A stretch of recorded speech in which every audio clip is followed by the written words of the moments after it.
Hello and welcome to Finn's Film and Television Podcast, also known as FNTP. I'm your host, Finley Molyneux. Today is the 20th of December 2023, time is 4 o'clock, and today I'm joined by our seasonal co-host, Joe Thompson. Hello. How have you been, Joe? Been alright. Good. What was the last film you saw, Joe? I rewatched RoboCop Oh, yeah. for like the 300th time. I mean, is it any good as it was the first time? It gets better every time. I mean, I love the scene towards the end where the man gets hit when he's covered in acid. That's the best scene in the film. It's pretty good. It's pretty funny, that scene. I like the scene when Murphy gets obliterated at the start of the film. I mean, it's quite a shock, that, isn't it? Considering our main character's just been blown to smithereens and somehow survives. He gets shot in the head as well. It's a very bizarre film. Anyway, for everyone who's listening today, our film of the week is Hot Fuzz. Came out in 2007. It was directed by Edgar Wright, and it stars Simon Pegg and Nick Frost. So, Joe, I have a few questions to ask you. We asked you to watch Hot Fuzz a few weeks ago, if you remember correctly, before your time on the show. I do. What do you like about the film? I mean, Edgar Wright is an incredible director. Mm-hmm. He's got great in general, everything about it. It It's is. got great stories, really funny, great actors in it. Just a great film. I mean, like, what? It's just the construction of it for me. The British representation is hilarious, but he does the same in The World's End and Shaun of the Dead. The Cornetto trilogy is, to be honest, just amazing. Yeah. In fact, it might even compete with another trilogy we'll be talking about later on in the show. It just might. Just might. So, what is your favourite scene in the film? Oh, there's a lot of good scenes in Hot Fuzz. Mm. I think as between two. I think the scene where Angel first discovers the Neighbourhood Watch. The Neighbourhood Watch, When yeah. he first discovers them as like the cult that they are. Or the fight at the end in the model village. The model village fight scene is incredible, to be fair, and I really like the setup towards it. Specifically with the fight in the town when Angel first comes back into the town, it's just really well set up because everything comes together. You know, the guns in the coat. Everything has a payoff. Yes, everything has a payoff. It like one small detail I love is the fact that the old lady who runs the hotel, you can see her watering the plants throughout the entire film, and it's the plant that falls on her head at the end when Angel shoots it, causing her to fracture her nose. The scene where they get in the car, which starts the police chase, I'm pretty sure there's a mid shot of three stewards who are basically reviewing the town for Village of the Year, and I'm pretty sure two of them are the parents of Nick Frost and Simon Pegg, and the man might be the dad of Edgar Wright. Something along those lines. We might be very wrong, so don't take our word for it. There's a great line of dialogue when Angel gets in the car with Danny. Shotgun! Punch that shit!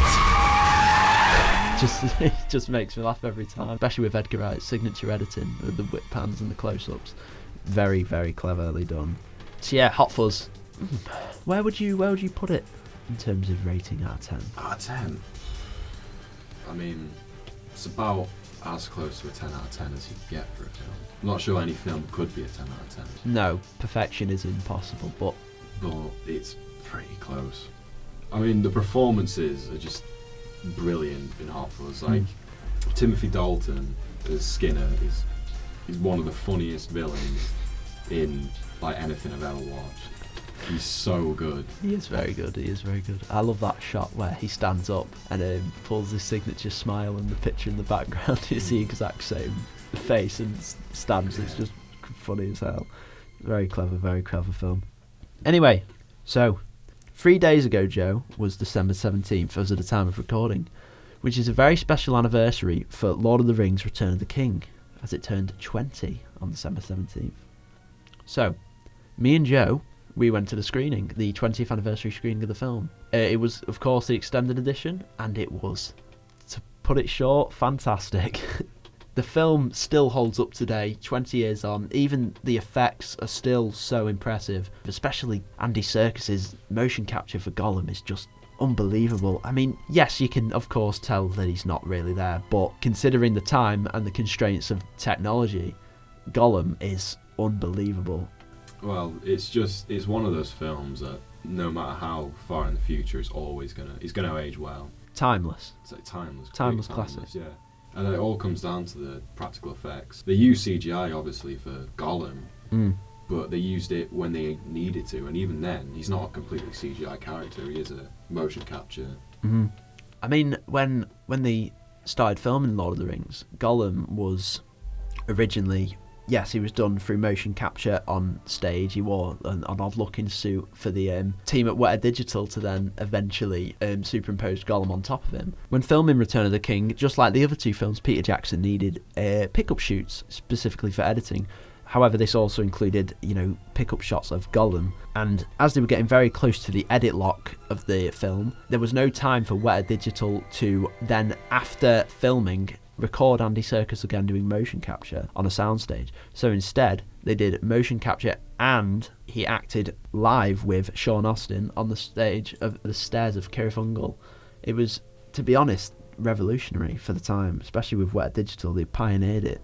All they had to go off was Jar Jar Binks from The Phantom Menace, which, it's not the best, is it? But yeah. Weta Digital, the effects for Gollum still hold up to this day. Whilst we were watching it, I was just blown away by the performances among Gollum. Obviously Viggo Mortensen as Aragorn I forgot how good he was in that role. He was unbelievable. And Ian McKellen as Gandalf, especially in the scenes atop Minas Tirith, in the burial chambers, he was just outstanding acting. Well, I mean, if we're going to talk about performances, I know he's not really in the film that much as compared to the other two films, but Christopher Lee. Oh my God. Yeah, I know he's only in the extended cut, but oh my God, Christopher Lee is such a good actor. He is. Having read the book, read Saruman as a character as Tolkien read it, he's probably as perfect as you can get as a depiction of a character. He's so good. I mean, personally, I won't know. I've only read half of Fellowship of the Ring, but the acting in general is amazing, especially how well the roles bounce off each other of Grima Wormtongue and Saruman on the roof of Isengard. It's just incredible, and it's such a shame that was cut out of the theatrical. Cut out the film. Those 20 years ago, especially Tolkien fans, would have been extremely disappointed. I mean, and Christopher Lee himself. And Christopher Lee himself, of course, he was very open about that, very openly annoyed at Peter Jackson and boycotted the crew. The premiere. Did he? He did. What did he do? He boycotted the premiere to Return of the King, and didn't speak to Peter Jackson until they filmed The Hobbit. He really didn't like that he was cut. No, I mean, because it doesn't really make any sense, because you have no idea what happens to Saruman.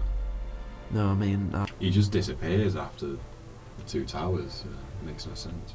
It doesn't make sense. I mean, I would be absolutely steaming. I'd be fuming, especially because he's such a Tolkien fan as well. I swear, what was it? It's like a yearly tradition to read all three of the books. Yeah. I mean, yeah, I'd be fuming. And it's a shame that he came back to Middle-earth in not a good trilogy. Personally, I find that. I mean, obviously I don't want to upset anyone at home, but it is a universally known fact that the Lord of the Rings trilogy is much better than The Hobbit. Yeah. What is your favourite scene in the film? I think my favourite is just at the end of the film, when Sam and Frodo finally get to the top of Mount Doom. It's just a very good final dramatic piece. I mean, I really like the way it's edited in terms of Frodo's hanging off the edge and then the ring still hasn't sunk into the lava, but it's only when Sam pulls him up that the ring kind of lets go, and that's when it sinks. I never noticed that. Have you not? No, it's very cleverly done. It's just done to kind of represent Frodo letting go of the ring entirely, that it won't sink until he's finally safe, because you can see in Elijah Wood's eyes, the acting is amazing, that he just wants to give up. He's come so far and there's no chance of survival anyway, really. Or it could represent that the ring never could have been destroyed without Sam's help. Maybe. Frodo wouldn't have got like 12 feet without Sam.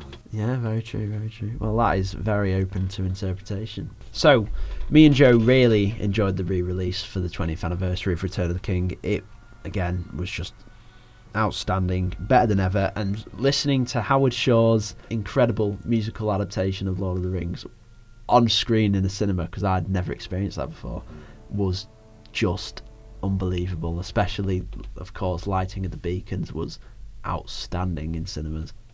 So, moving on to our next part of the show, we are going to be talking about an upcoming TV show. Now, me and Joe go quite way back, and we are both very big fans of the Fallout game series. Now, I've only played Fallout 3 and 4, however, Joe has played how many of the Fallout games? All of them. There you go, there's your answer, ladies and gentlemen, all of them. So, Amazon Prime. Now, like Lord of the Rings, they made Rings of Power, which is considerably, in our opinions, a very bad show. Now, Yeah. Amazon are making a Fallout television series. Now, me and Joe are quite excited for it as huge fans of the series. However, we do have our fears, mainly because of Rings of Power and how expensive that show was and how colossal the failure was, in our opinions. So, the show stars Ella Purnell, Walton Goggins, and Aaron Clinton Moten. Now, as you can see in the teaser trailer, it is 3 separate storylines, at least I believe so. From what I can decipher, it's 3 separate storylines. Ella Purnell plays a vault dweller, Walton Goggins plays a ghoul, who, to be honest, kind of looks like a badass cowboy in the trailer. He seems really cool. And Aaron Clinton Moten plays a member of the Brotherhood of Steel. So, like I say, we both have our doubts. Now, Joe, what would you say you're most afraid of in terms of the show? Well, I'm quite afraid that they'll misunderstand certain aspects of the Fallout universe. Okay, like what exactly? Like the Brotherhood of Steel, first and foremost. It was said in an article that the Brotherhood of Steel's mission in the Wasteland is to bring law and order to the Wasteland. That doesn't sound right. I don't know if you've ever played the game, but the Brotherhood of Steel are... They're not the best. No, they're not exactly nice people. Especially not this late on in the timeline, because I believe that it is the latest. It is the latest. It takes place after Fallout 4, so it is technically the latest in the series. So at this point, the Brotherhood of Steel should be as bad as they've been in their history. 'Cause yeah. They do get progressively worse the further away from the bombs dropping. Right. Well. Ooh. And I'm quite scared that they said in an article that the Brotherhood of Steel was here to bring law and order to the Wasteland, but in the game, that is not what they're here to do. I mean, the Brotherhood of Steel's main mission is to protect and preserve technology and keep it out of the hands of people they believe it's dangerous with, which oftentimes means they're not very nice to innocent civilians or wastelanders or farmers. Not really. And aren't they like hellbent on eradicating all ghouls? Pretty much, yeah. All ghouls, super mutants. Even if they're nice. Even if they're nice, which can be quite rare at that point in the Fallout universe, but, you know, they're still pretty much human. I mean, they're not strictly a different species. I mean, ghouls are just irradiated humans, and super mutants are just humans that have undergone FEV. They're all sentient to a degree, and they don't really need to be killed. No, not really. One thing I must say is the trailer nails the tone of Fallout. It's just brilliant.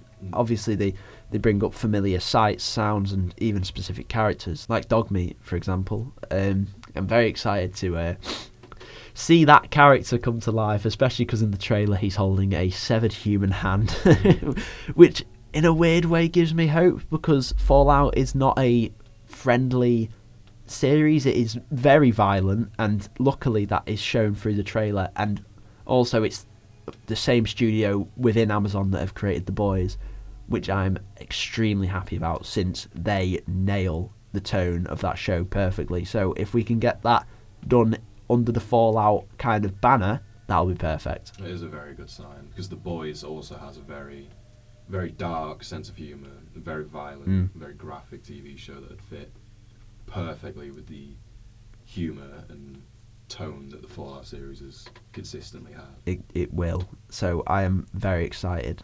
The first episode will air on 12th of April 2024 in the USA on Amazon, so we'll have to wait until then. Anyway, you have been listening to Finn's Film and Television Podcast, FNTP. I've been your host, Finley Marnier, and I would like to thank our seasonal co-host, Joe Thompson, for coming on. Thank you for having us. It's alright, thank you for coming on, man. It's been good. As per usual, I'll probably see you within the next month on the show again. Probably will. Yeah, so I'd like to thank everyone for listening, and I hope you all have a nice day.